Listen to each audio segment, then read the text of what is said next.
Bismillahirrahmanirrahim. Assalamualaikum warahmatullahi wabarakatuh. Hmm, Sekarang saya akan menjelaskan tentang uji normalitas data. Jadi, uji normalitas data ini ada bermacam-macam ya. Jadi, yang sekarang saya jelaskan yaitu uji normalitas data jika datanya sudah diketahui dalam tabel distribusi frekuensi berkelompok. Jadi, dalam pengujian normalitas data, salah satu metode yang digunakan adalah metode Chi kuadrat. Jadi di sini nanti hanya dibahas Chi kuadrat, dilambangkan dengan X besar kuadrat. Nah, Chi kuadrat ini biasanya ada buku yang menyebutkan Chi square. Jadi sama aja ya, Chi square itu kan bahasa Inggrisnya. Uji ini menggunakan pendekatan penjumlahan penyimpangan data observasi tiap kelas dengan nilai yang diharapkan. Uji normalitas datanya disajikan secara berkelompok. Data berbentuk nominal atau ordinal. Jadi ini Chi kuadrat ini hanya bisa digunakan untuk datanya sudah disajikan dalam bentuk tabel distribusi frekuensi berkelompok. Gimana nanti kalau datanya tunggal? Jadi kalau datanya tunggal banyak frekuensinya, jadi disajikan dulu dalam tabel dulu. Kalau nanti ada lagi uji normalitas yang datanya tunggal, tapi kalau datanya tunggal berarti kan bisa dipakai atau mudahnya dipakai jika datanya itu N-nya sedikit gitu, atau maksimal 20 lah seperti itu. Nah, ini prosedur pengujiannya. Pengujian uji normalitas pakai Chi kuadrat tadi ya. Yang pertama, merumuskan formula hipotesis. Jadi hipotesis itu apa? Hipotesis adalah dugaan sementara. H0. Data pada sampel berasal dari populasi yang berdistribusi normal. Jadi kita menduga dulu. H1-nya, data pada sampel berasal dari populasi yang tidak berdistribusi normal. Jadi ini adalah kuncinya. Jadi untuk menguji normalitas ini harus dimulai dari nomor 1, harus ada hipotesisnya dulu. H0-nya berdistribusi normal, H1-nya tidak berdistribusi normal. Yang kedua, menentukan nilai statistik uji atau biasanya disebut Chi kuadrat hitung. Jadi rumusnya ini sigma OI dikurangi EI kuadrat per EI. Nanti ada rumusnya ya selanjutnya. X kuadrat adalah Chi square, OI adalah frekuensi hasil pengamatan pada klasifikasi ke I, EI adalah frekuensi yang diharapkan pada klasifikasi ke I atau banyaknya data kali luas interval Z. Jadi ini ya, jadi rumusnya sebenarnya cuma satu ini, cuman kan untuk mencari luas interval Z nanti ada rumusnya, harus cari rata-rata, harus cari simpangan baku, harus cari Z, seperti itu kan ya. Sekarang prosedur pengujian yang nomor 3. Yang nomor 3 yaitu menentukan tingkat signifikansi atau alfa. Untuk mendapatkan nilai Chi square tabel, jadi kalau yang tadi yang nomor 2 adalah Chi square hitung, sekarang Chi square tabel, berarti kita memunculkan ada tabel Chi square atau tabel Chi kuadrat gitu ya. Untuk mencari tabel X kuadrat atau Chi square tabel, yaitu Chi square ini adalah 1 min alfa. Alfa itu adalah derajat, ini adalah taraf signifikansinya. Jadi kalau untuk bidang pendidikan hanya dipakai 1% atau 5% atau errornya. Seperti itu ya. DK adalah derajat kebebasan. DK rumusnya K min 3, K-nya banyaknya kelas atau N ya. Nanti kita belajar langsung ke contoh. Prosedur pengujian yang keempat yaitu menentukan kriteria pengujian hipotesis. Jadi tadi ya membandingkan antara Chi kuadrat hitung dengan Chi kuadrat tabel. Di mana gambarnya seperti ini, daerah penolakan H0-nya di sini, daerah penerimaan H0-nya di sini. Yang kelima atau terakhir yaitu memberikan kesimpulan. Apakah H0-nya ditolak, apakah H0-nya diterima. Kalau H0-nya ditolak, kriterianya yaitu Chi kuadrat hitung lebih besar dari atau sama dengan Chi kuadrat tabel. Jadi, jika hitungnya ini lebih besar dari atau sama dengan tabel, berarti dia H0 ditolak. H0-nya tadi apa? Kan berdistribusi normal H0-nya. Jadi, kalau ditolak berarti artinya sampelnya dari populasi yang berdistribusi tidak normal. Kalau H0-nya diterima, berarti kriterianya adalah C kuadrat hitung kurang dari C kuadrat tabel. Berarti kalau H0 diterima, sampelnya berasal dari populasi yang berdistribusi normal. Jadi kesimpulan ini mengacu lagi kepada merumuskan hipotesis. Jadi H0 ditolak, berarti kan H1 diterima. Kalau H0-nya diterima, H1-nya ditolak. Seperti itu. Sekarang masuk ke contoh. Nah, contohnya ini sudah disajikan dalam bentuk tabel distribusi frekuensi berkelompok. Hasil pengumpulan data mahasiswa yang mendapatkan nilai ujian statistika yang diambil secara acak sebanyak 64 orang. Nah, berarti kan frekuensinya ini banyak sekali ya, maksudnya lebih dari 20. Dicatat dalam daftar distribusi frekuensi, hasilnya sebagai berikut. Jadi ini pun adalah nilainya, awalnya ya nilai mentah seperti itu. Jadi si A mendapatkan 55, si B mendapatkan 75 seperti itu. Jadi disajikan dalam tabel distribusi frekuensi berkelompok. Jadi tabel ini kan tabelnya sebenarnya hanya kelas interval sama frekuensi aja kan. Cuman ini aja soalnya sebenarnya.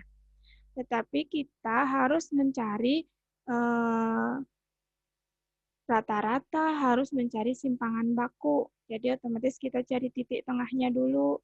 Titik tengahnya dari sini adalah ketemunya ini. 30, 37, 44, 51, 58, sama 65, sama 72. Fx-nya berarti harus untuk mencari rata-rata kan berarti sigma Fx dibagi F sigma F gitu ya. Jadi Fx ini adalah X ini dikalikan ini atau 1 kali 30 ketemu 30.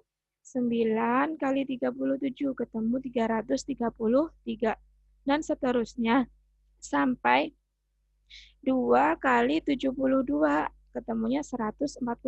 Nah, ini dijumlahkan ketemunya 3.313. Nah, ini adalah sigma efeknya.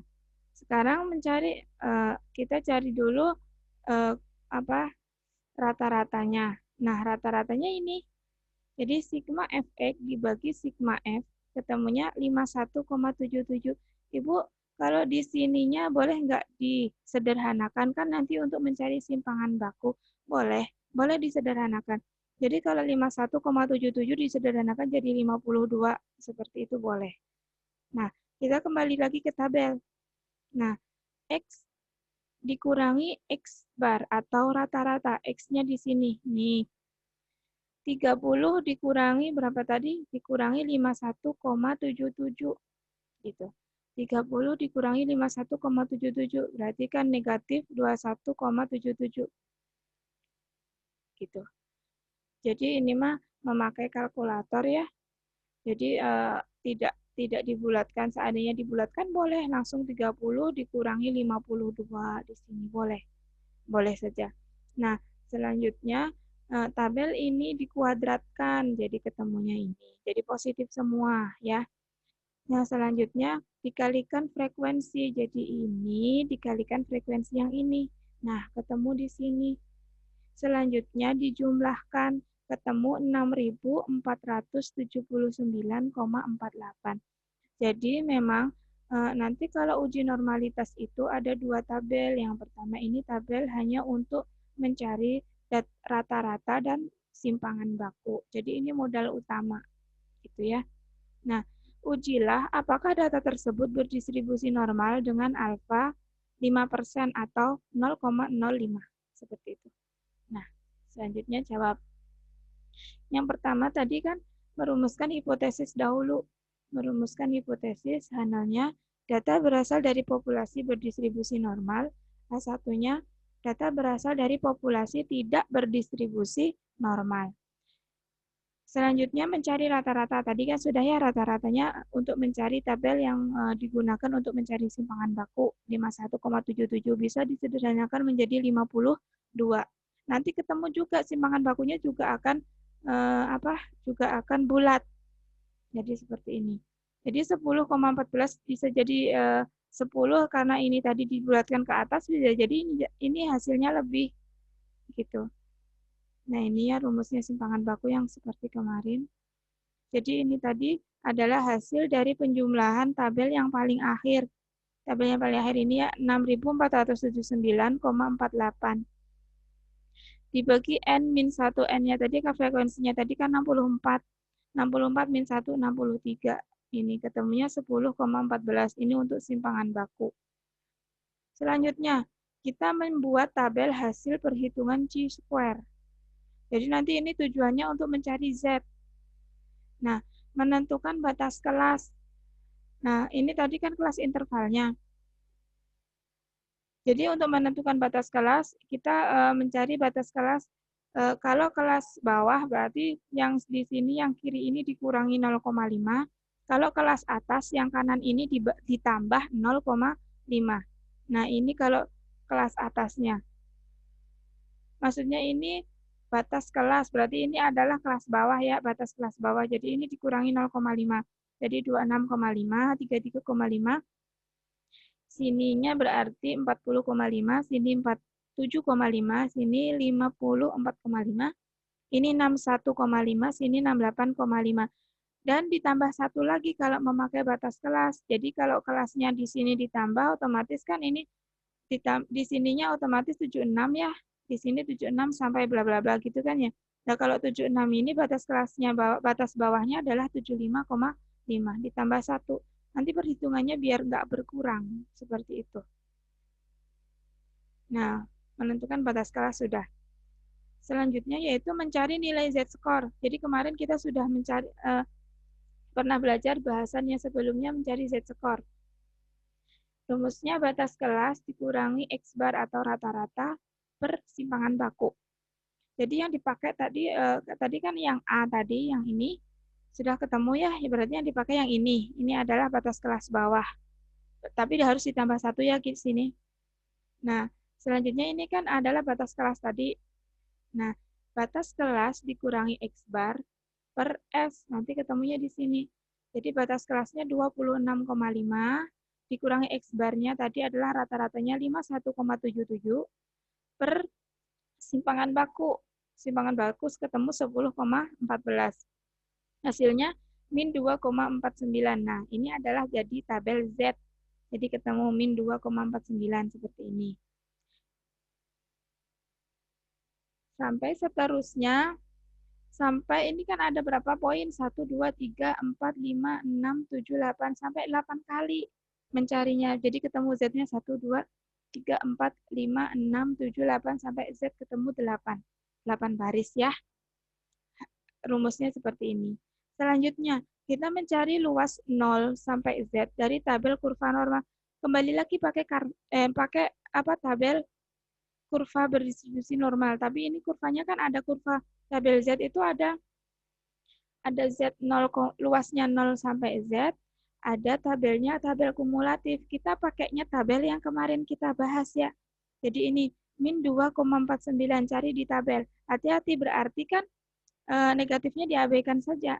Jadi 2,49 berarti yang ke bawah adalah 2,4, yang mendatar adalah 0,09. Jadi ketemu 49,36. Jadi kita lihat dulu ya 2,49. Kita cek ada di belakang ini. Kita cek coba 2,49.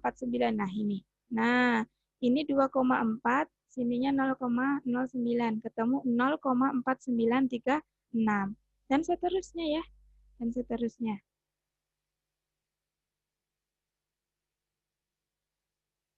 Nah, ini dicari 1,8 ke bawahnya, sininya 0,00 seperti itu sampai 2,3 ke bawah, 2,3 ke sampingnya adalah 0,04. Nah, ketemu tabel luas 0 sampai Z. Luas 0 sampai Z ini. Berarti ini membaca tabel. Selanjutnya, catatannya tanda negatif menunjukkan luas Z pada sisi kiri, tanda positif menunjukkan luas Z pada sisi kanan. Kemarin kita sudah ya tahu bahwa tabel atau gambarnya Z itu adalah seperti gunung. Jadi di tengah-tengahnya kan ada nolnya gitu ya.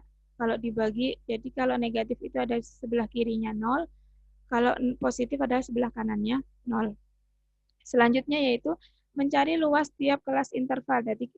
Tadi kita sudah ketemu ya tabel luas 0 sampai Z. Nah, sekarang cari luas tiap kelas interval, berarti kan selisihnya kalau mencari luas. Berarti yang pertama, ini luas yang pertama berarti hasilnya dari yang atas dikurangi yang bawah. Ini kurang yang ini, ketemu ini, 0,0295. Berarti yang kedua dikurangi yang ketiga. Nah, ketemunya ini. Sekarang yang ketiga dikurangi yang keempat. Ketemunya ini. Nah, yang keempat ditambah. Kenapa ditambah? Tadi kan lihat ini. Jadi peralihan antara positif sama negatif dari sini ke sini. Yang keempat ke lima. Nah, yang keempat sama kelima berarti artinya kan kalau ada gunung itu berarti kan yang ini di kirinya, yang ini di kanannya. Kalau mencari luas berarti otomatis kan harus ditambah. Seperti itu.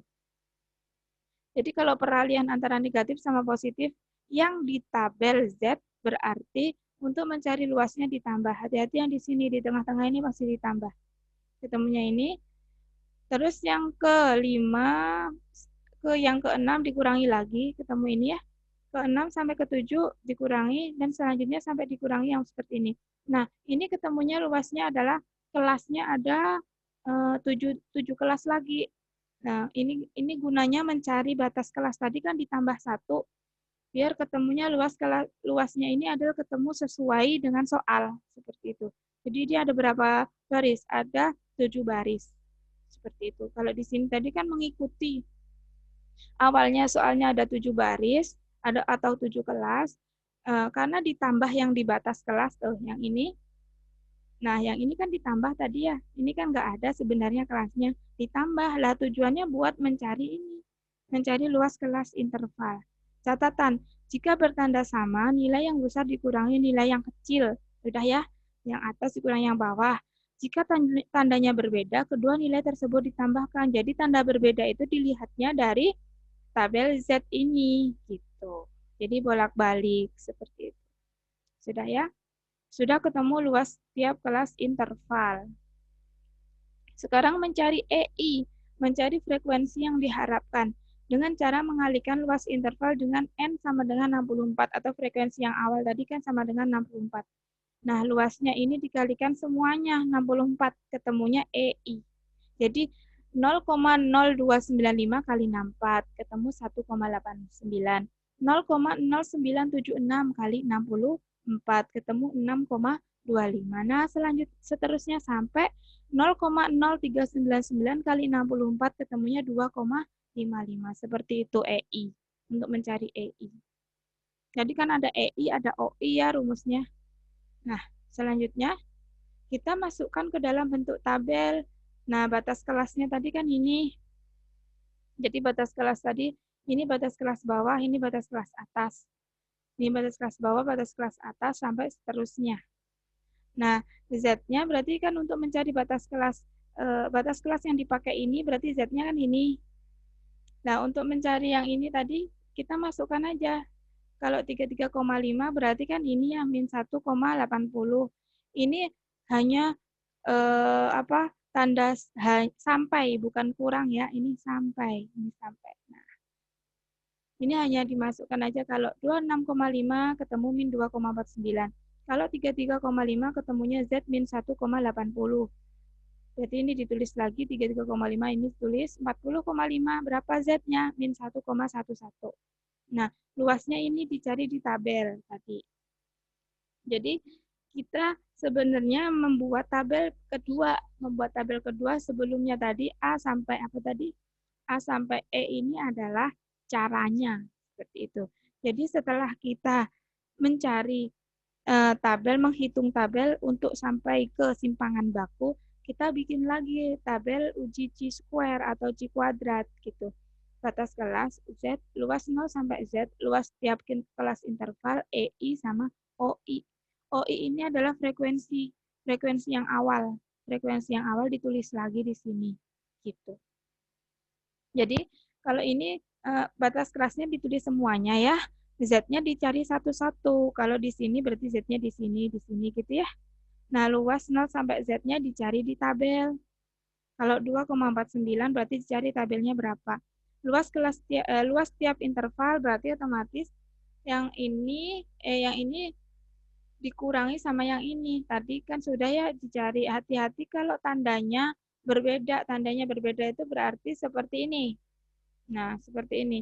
Min 0,42 sama 0,27 ini kan bukan kurang, ini kan kata-kata sampai ya. Ini kan ini sampai. Nah, ini atau intervalnya. Jadi kalau negatif sama positif ininya berarti ditambah ya. Ketemunya ini gitu. Kalau yang di sini kan dikurang atau selisihnya lah intinya mas seperti itu. Ini juga selisihnya, ini juga selisihnya. Kalau yang ini negatif, ini positif, ini harus ditambah. Ini jadi 0,2692. EI-nya ini 15. Nah, sudah ketemu tabel uji chi-square. Kita masuk ke rumus. Jadi atau apa tadi prosedur pengujian yang selanjutnya yaitu mencari nilai chi-square hitung. Chi-square hitung tadi rumusnya ini ya. Sigma I sampai K OI min EI kuadrat per EI. Jadi 1 min OI-nya tadi kan intervalnya kan ini. Nah, ada berapa kelas? Ada 7 kelas. Berarti kita sigmanya sampai 7, I 1 sampai K. 1 dikurangi 1,89, berarti EI-nya kan dari 1,89 ini. 1 dikurangi 1,89, gini. Kuadrat per 1,89. Selanjutnya, berarti kalau selanjutnya adalah frekuensinya 9. 9 dikurangi 6,25 kuadrat, seperti itu. Per 6,25 sampai frekuensi yang terakhir, 2 dikurangi 2,55 kuadrat per 2,55. Nah, ketemunya kalau perhitungan ini berarti hati-hati, perhitungan ini berarti dikuadratkan dulu, dikurangi dulu, baru dikuadratkan, baru dibagi, gitu ya. Ketemu 3,68. Nah, sudah ketemu chi kuadrat hitungnya yaitu 3,68. Selanjutnya kita mencari chi kuadrat tabel. Ditentukan alfa tadi yang di soal adalah 5% atau 0,05. DK-nya, K-nya ini kan berarti kelasnya tadi ada 7. Ini. Nah, ini ada 7 kan kelasnya. 1, 2, 3, 4, 5, 6, 7. Nah, K-nya karena K-nya ini berkelompok berarti kelasnya ada 7 gitu. 7 dikurangi 3, 4. Berarti chi kuadrat tabelnya 9,49. Lihat dulu tabel chi kuadrat ada di mana. Nah, saya sajikan di sini ya. Nih. Ini ada tabel chi kuadrat. Berarti berapa tadi yang dicari? 3 ya. 3 dengan alfanya 3, DK-nya 3, alfanya 5%. Berarti kan di sini 3, alfanya memakainya 5%. 7,882. Coba 7,82.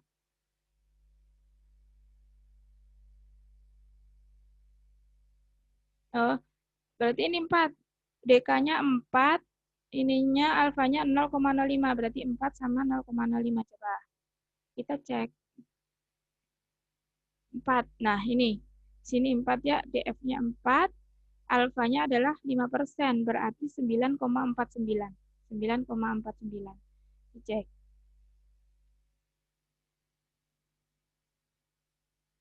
9,49. Nah, sudah ketemu ya.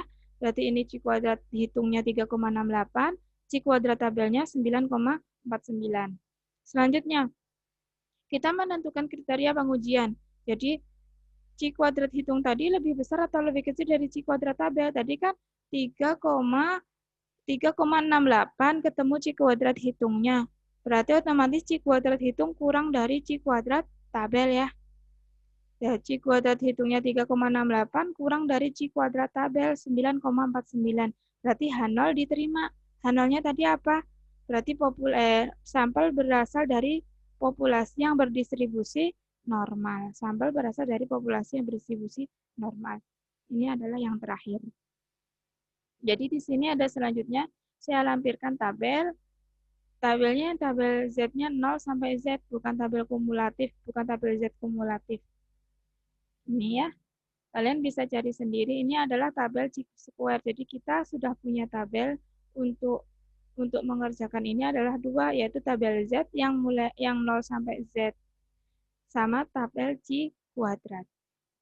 Sudah, ini adalah penjelasan uji C kuadrat. Mohon maaf bila ada kekurangan. Saya akhiri. Wassalamualaikum warahmatullahi wabarakatuh.